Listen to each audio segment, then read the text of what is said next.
হুবহু রসমালাই কেকের মতন দেখতে হলেও আজকের এই কেকটা কিন্তু একদমই রসমালাইয়ের কেক ছিল না। এটা ছিল একদম বেসিক একটা সিম্পল ডিজাইনের মধ্যে ভ্যানিলা ফ্লেভারের কেক।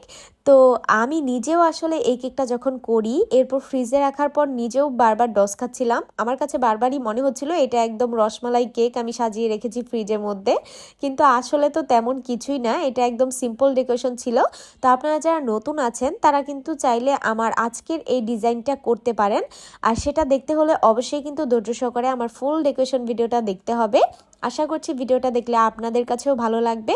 আর যদি আমার আজকের এই ভিডিওটা আপনাদের কাছে ভালো লাগে তাহলে প্লিজ আমার পেজটি ফলো দিতে একদমই ভুলবেন না। তো যাই হোক, বেশি কথা না বাড়িয়ে আমি এখানে ডিটেলসটা একটু বলে নিই। আজকের এই কেকটা ছিল মূলত আমার 1 পাউন্ডের মধ্যে একটা ভ্যানিলা ফ্লেভার কেক। আর এই কেকটাকে আমি 2টা স্লাইস করেছিলাম, মানে ডেকোরেশন করার পর এখানে আমার 3টা পার্ট হবে আর কি কেকটা।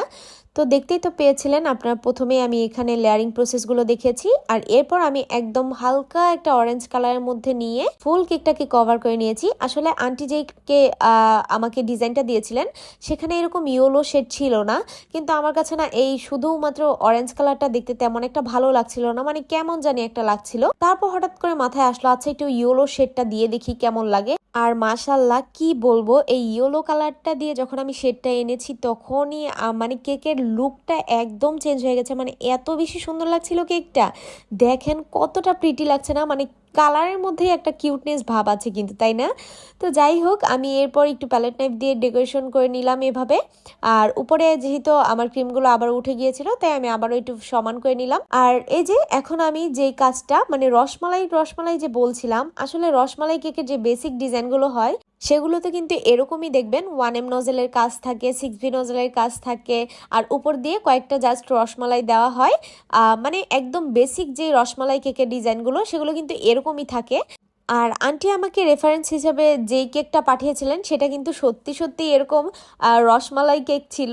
তবে আন্টি যেহেতু এটাকে ভ্যানিলা ফ্লেভারের মধ্যে করতে চাচ্ছিলেন তাই আমি আন্টিকে বলেছিলাম যে আন্টি এখানে কিন্তু রসমালাইগুলো আর থাকবে না। তো আন্টি বলেছিল আচ্ছা সমস্যা নাই। আর আমি নিজেও কিন্তু সেভাবে আন্টির কথা মতো, মানে ওই ছবির অনুসারে কেকের ডেকোরেশনটা করি। আর ওই যে বললাম আন্টির ডেকোরেশনের মধ্যে শুধুমাত্র এই ইয়েলো কালারটা ছিল না, আর এই ইয়েলো কালারটা আমার দেওয়ার কারণে মনে হচ্ছিল যেন একটা রসমালাই ভাব আসছে কেকটার মধ্যে।